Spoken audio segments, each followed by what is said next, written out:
Today's deep dive explores the turbulent 1974 self-titled debut album by Rush, tracing its frantic journey from a budget-constrained late-night recording session to a serendipitous radio breakthrough in Cleveland.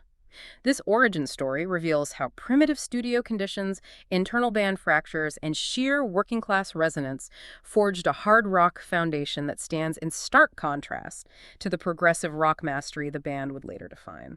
And our mission today is really to deconstruct the sources detailing the making of this record, examining that massive clash between their blues rock beginnings, the sudden exit of their original drummer, and, the weird physical anomalies of the record itself. Right, because we want to answer how an album that honestly seemed totally destined for obscurity just launched this decades-long legacy. Right. But, we really have to set the stage here for you first. If you think you know Rush based on their, complex, synthesizer-heavy, odd-time signature classics, this deep dive is going to completely flip that script. Because we have to go back to a time before any of those synthesizers existed in their world. You have to leave the 20-minute sci-fi epics at the door.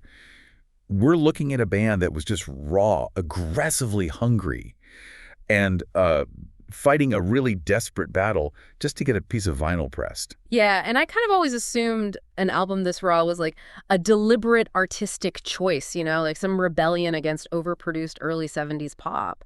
But looking at the timeline, this wasn't some artistic manifesto.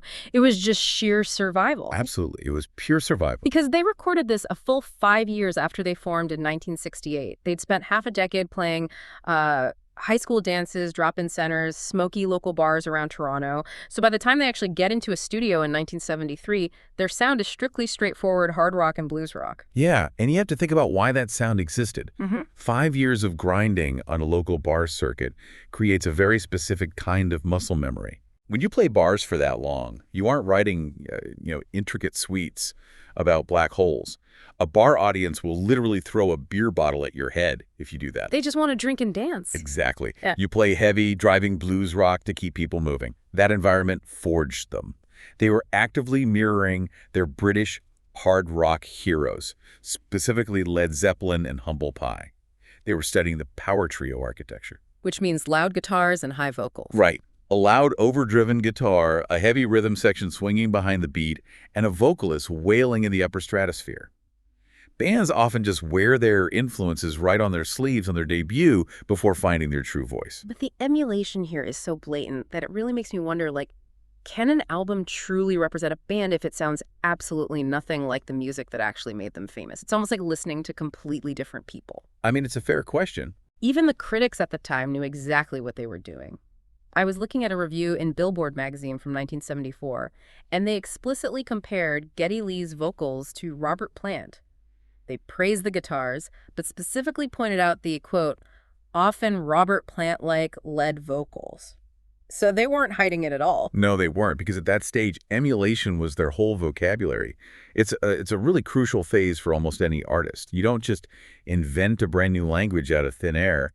You learn to speak by mimicking the voices that inspired you. Right, fake it till you make it. Yeah, and Geddy Lee was physically pushing his vocal cords to replicate that aggressive high register of Robert Plant, because that was just the gold standard for heavy rock.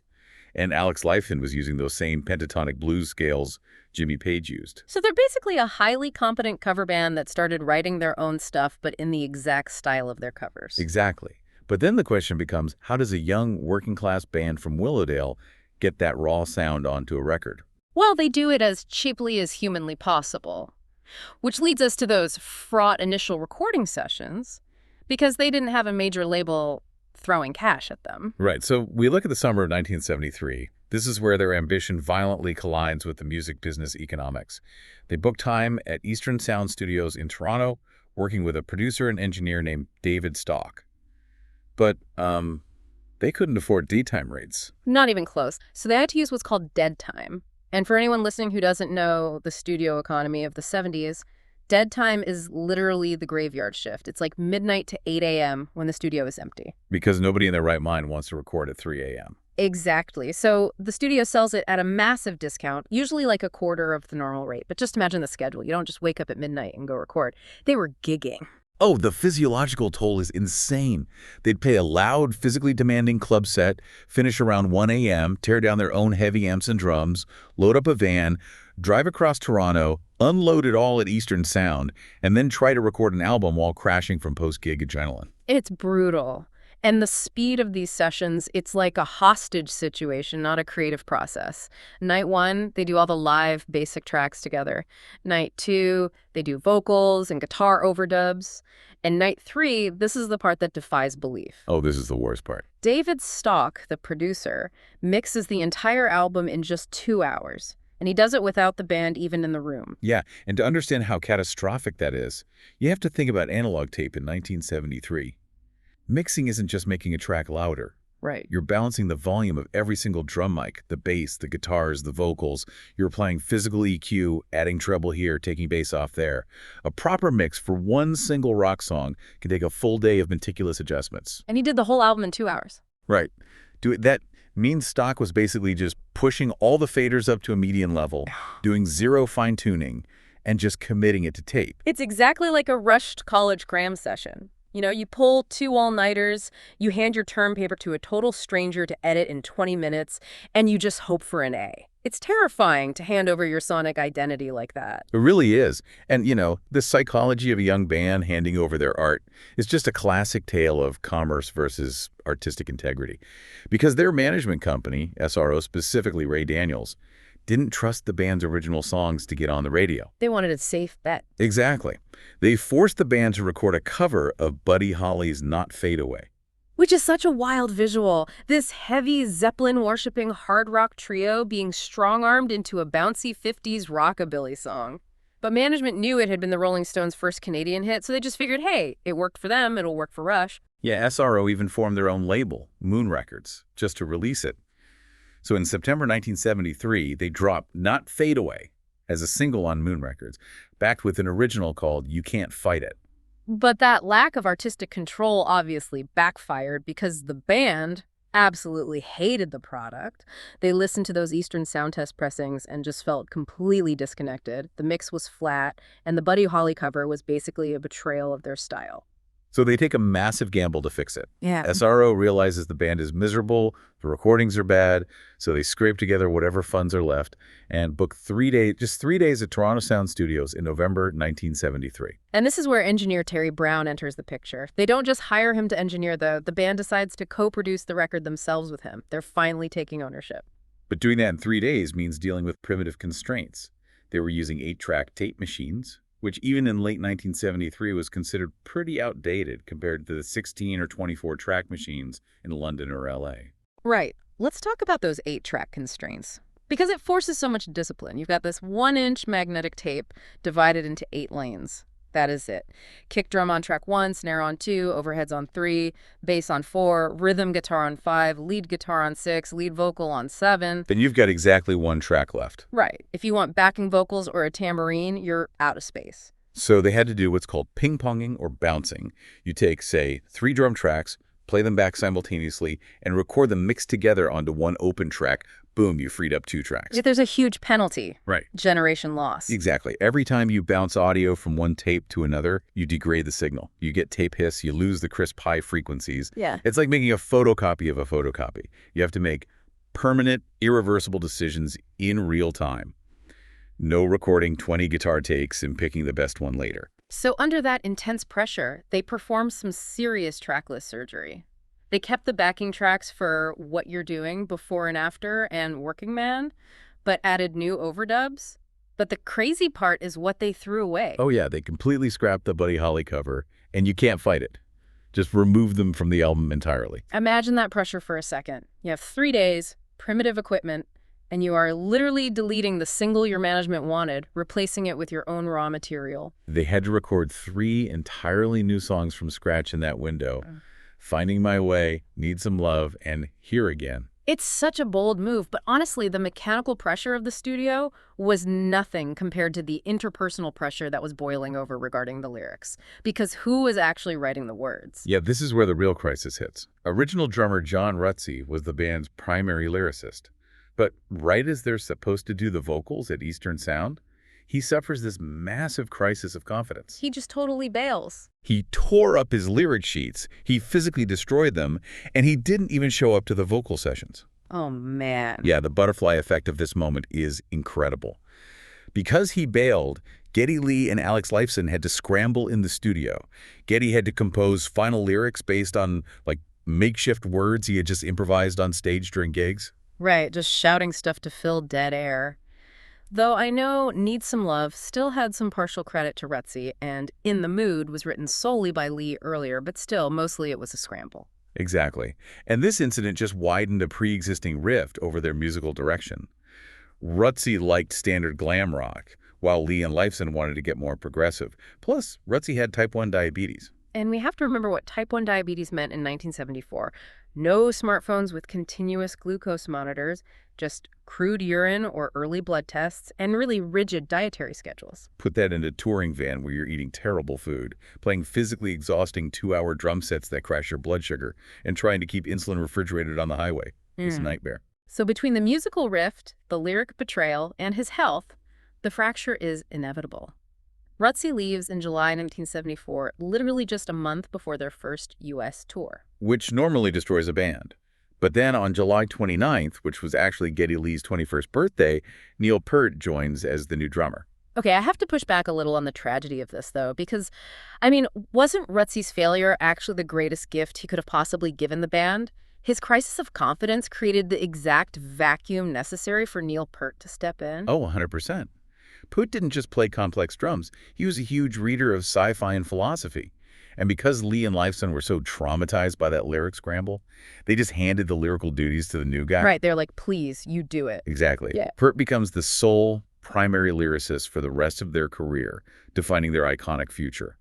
But, with the album finally in the can and the lineup fractured, they still face the impossible task of getting people to buy a self-released record. Yeah, so SRO goes back to their own label, Moon Records, and releases it on March 18th, 1974. Mastered at Sterling Sound in New York, but they only pressed 3,500 copies. Which is nothing. Right. For context, the promo versions had these cream labels with the blue logo, and the regular ones had light blue labels with the dark blue logo.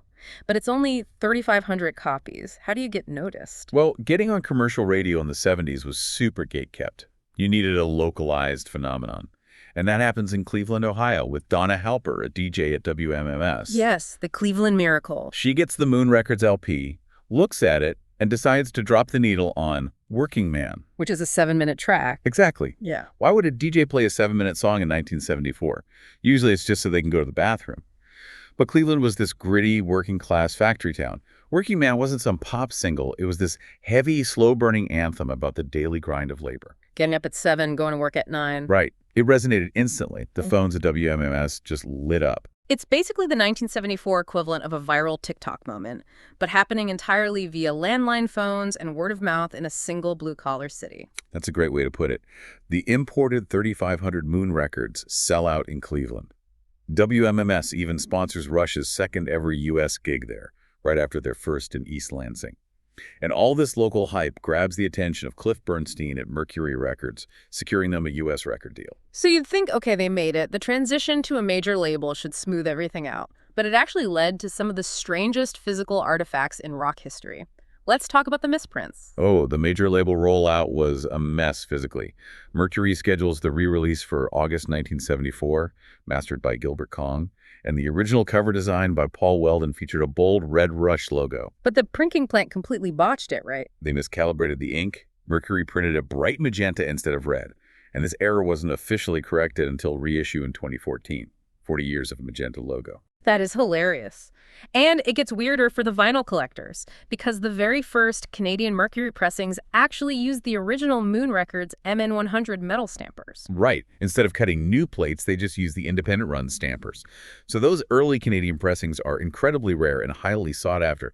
But, beyond the physical records, the digital legacy is just as wild. Walk us through the tech specs of those remasters. Well, the 1997 CD remasters suffered from intense dynamic range compression. It's the whole loudness war Doors thing where everything is squashed to sound louder, which just causes ear fatigue. It ruined the original dynamic. Totally. Then in 2011, the Sector 1 box set, remastered by Andy Van Dett, made things a bit better. But finally, the 2015 12 months of Rush high-res releases brought back the actual dynamic range of the analog masters. Oh, and don't forget the 2008 Rock Band discovery. Oh, right. The archivist found an alternate working man guitar solo that Alex Lifeson had discarded, and they put it in the Rock Band video game. It's so cool how this stuff gets a second life. It is. Yeah. But when you look at how the album is received critically now versus then, it's pretty jarring. Back then, places like the Ottawa Citizen praised their immediate acceleration. Billboard loved the powerful guitars. But now You have guys like Greg Prato at AllMusic explicitly warning newcomers to stay away. He basically says stick to the classics, viewing the debut as inherently weaker just because Neil Peart isn't on it. Which brings up a great question for you all listening. How do we judge debut albums? Is it really fair to grade a band's first raw, budget-constrained effort against the conceptual masterpieces they wrote 10 years later? It's totally ahistorical. Right. You can't expect moving pictures from a band sleeping in their van and recording at 3 a.m.